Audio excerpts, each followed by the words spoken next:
yang kita ajarin ke anak-anak kan gini kan, kita gambarin dulu gayanya gitu ya. Nah saya biasanya ngajarinya itu gambar yang benda gede itu kan kita tinjauannya partikel, jadi kita gambar aja titik kita. Jadi ke bawah ada gaya beratnya, terus ada gaya lagi F2 itu, F2. Nah terus ke atas berarti ada gaya normal. Kemudian ke kanan ada gaya F1, kemudian gaya gesek ya, F gesekan. Nah tentu Bapak Ibu sudah ngajarin ya gaya gesek itu karakteristiknya kira-kira itu gini ya. Kita bisa gambar. Nah, ini adalah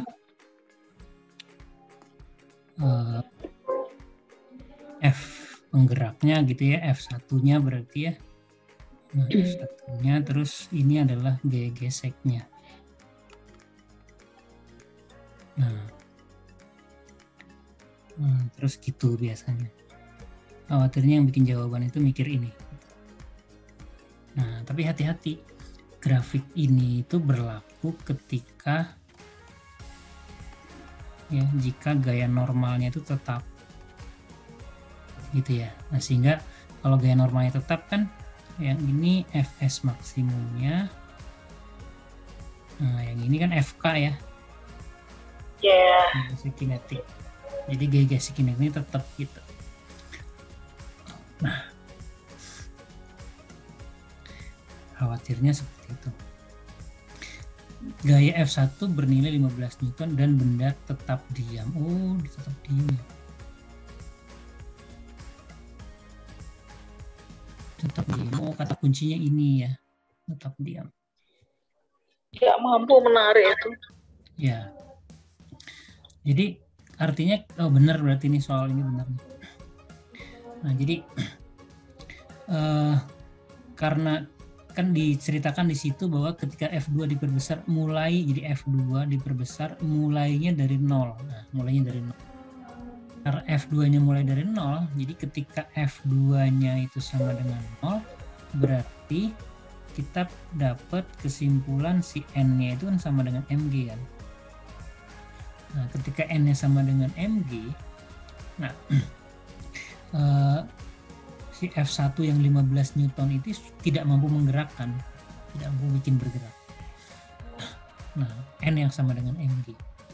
Nah, jadi F1 yang sama dengan 15 Newton itu masih lebih kecil atau mungkin sama dengan gaya gesek gitu. Jadi tidak bisa menggerakkan.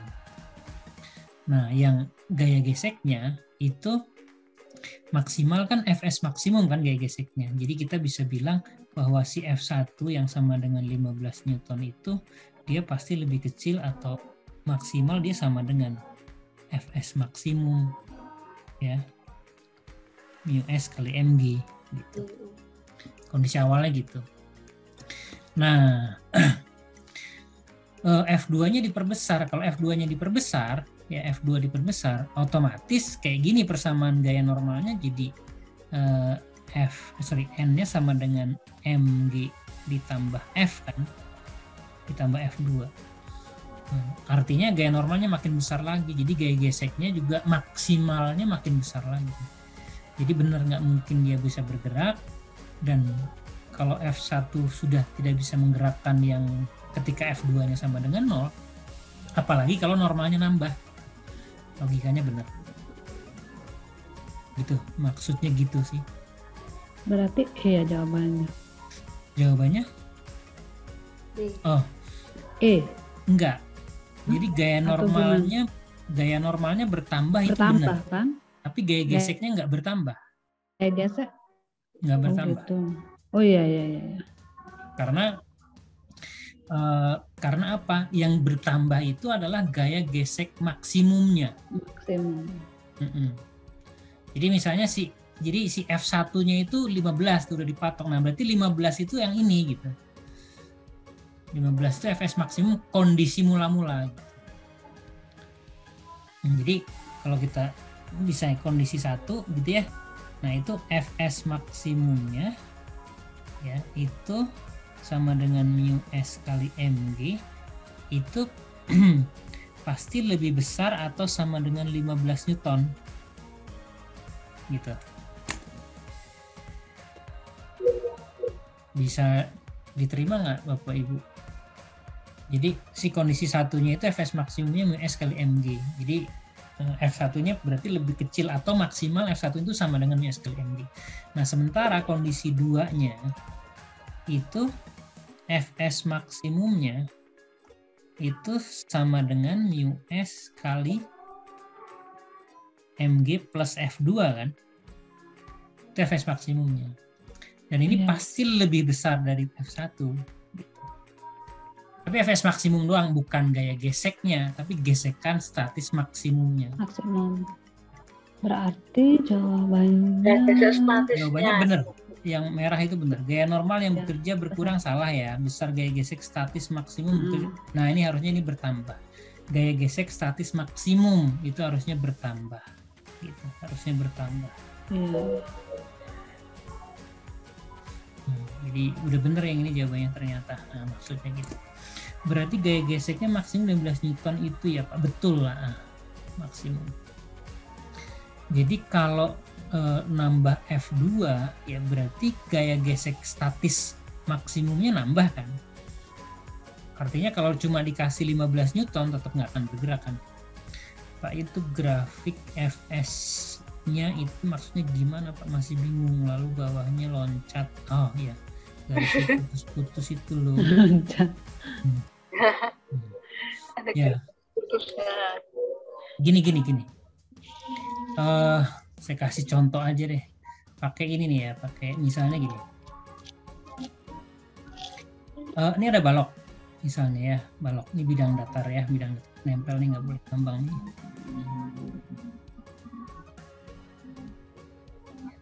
Nah, misalnya kita pakai angka aja ya. Mu S-nya misalnya yang gampang 0,5. Mu K-nya misalnya 0,2.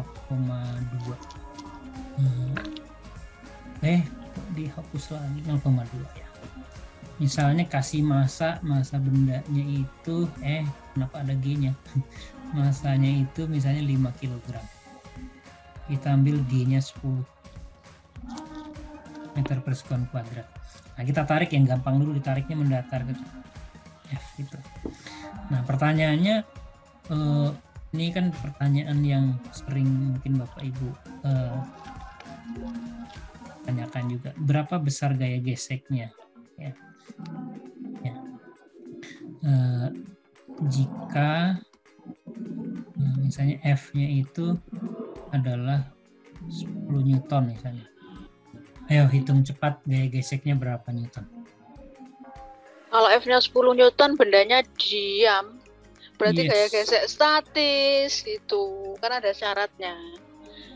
Karena ada gaya gesek kan berarti yang gaya yang bisa membuat benda bergerak itu kan harus melebihi gaya gesek statis. Begitu Pak?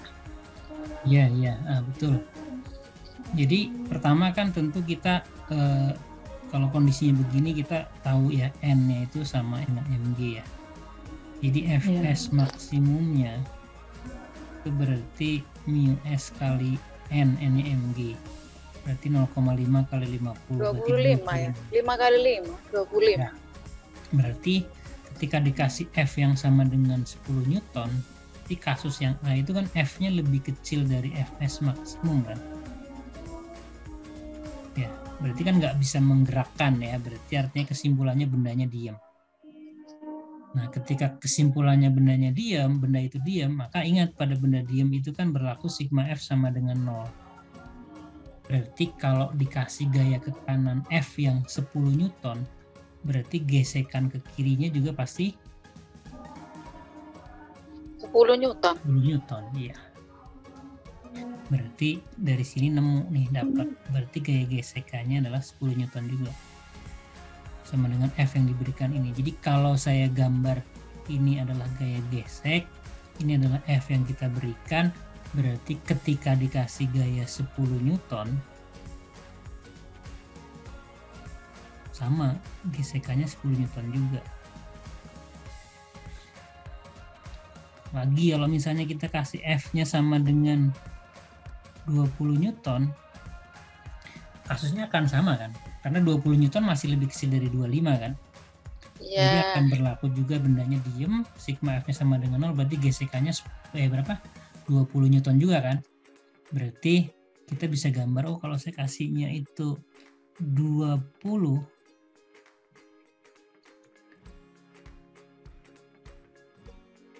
nah dia 20 juga kan? Gitu. Nah, misalnya kita ganti F-nya itu sama dengan 25 Newton. Nah, persis kan dengan yang 25 Fs maksimum kan?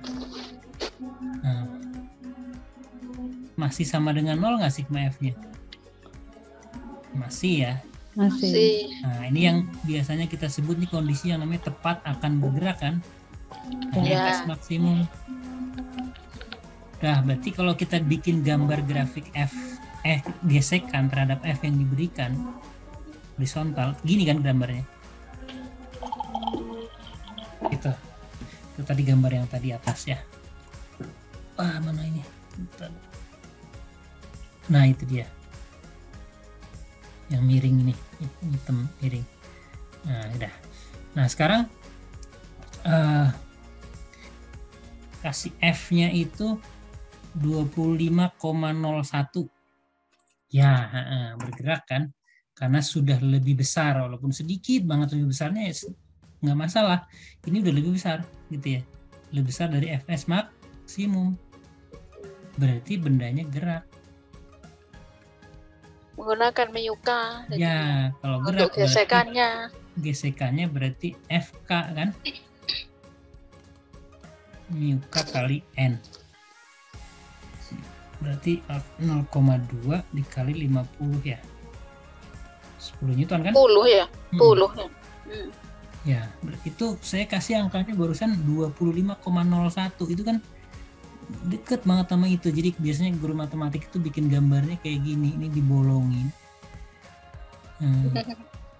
Kasih garis putus. Nah, dia setelah itu dia nggak ikut ya, yang ini nggak ikut. Sorry, salah, bolongannya nggak di situ, harusnya di sini bikin lubangnya. Nah gitu, kecil banget. Nah gitu ya. Jadi kalau saya kasih gaya misalnya F-nya 100 Newton pun kan tetap aja kan gaya gesek kinetik ya, karena dia gerak. Nah, tetap aja FK-nya kan sama dengan mu K kali N kan? Ya. N-nya tidak berubah ya, tetap aja dia 10 Newton. Nah, itu maksudnya. Ya.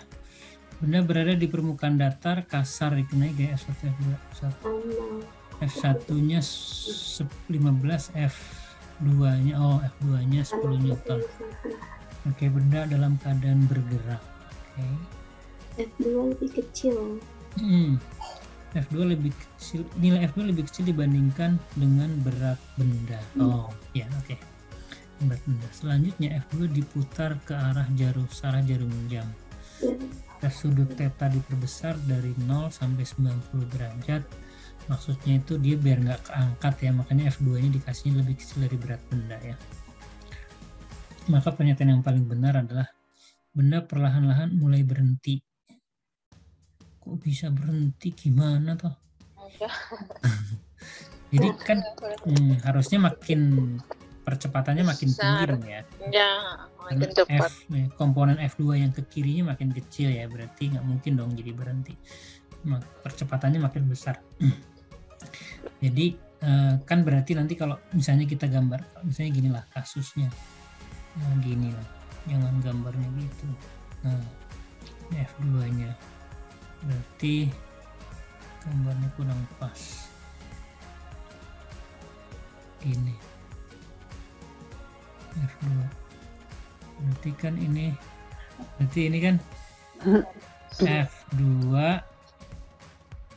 cos theta, gitu ya? Ya. Jadi sigma F-nya adalah F1 min F2 cos theta. Jadi dengan tetanya makin besar berarti nanti si sigma F-nya makin besar kan? Karena cos-nya makin kecil. Ya. Cos tetanya makin kecil berarti sigma F-nya makin besar. Gitu. Berarti A-nya makin besar. Ya. Udah mulai berhenti, jelas salah. Tidak ya. Gaya normal bekerja pada benda tetap. Gaya normalnya tidak tetap karena nanti ada komponen yang ke atas kan. Komponen diuraikan itu nanti kan ya. Ya betul. Sebentar nih saya ini kayaknya. Nah, nanti kita punya ini ke atas itu F2 sin gitu kan. Jadi gaya normalnya akan berkurang harusnya. Besar gaya gesek. Ya, harusnya berkurang karena nanti kan jadinya si gaya normalnya itu jadinya sama dengan mg ke bawah dikurangi yang ke atas F2 sin. Ya. Gitu. Besar gaya gesek bertambah, jelas enggak, normalnya berkurang. Jadi Ya, artinya ini enggak. kesimpulannya normalnya makin kecil. Nah, berarti artinya makin kecil karena sudutnya makin besar. Nah, jadi F gesekannya juga sama ya. Ini gimana sih kondisinya, benda bergerak ya? Oh iya, bergerak. F gesekannya berarti makin kecil juga. Besar gaya gesek statis maksimum yang benar tetap salah ya. Iya, ini salah. Yang E besar gaya gesek dan gaya normal yang kerja makin kurang ya, benar.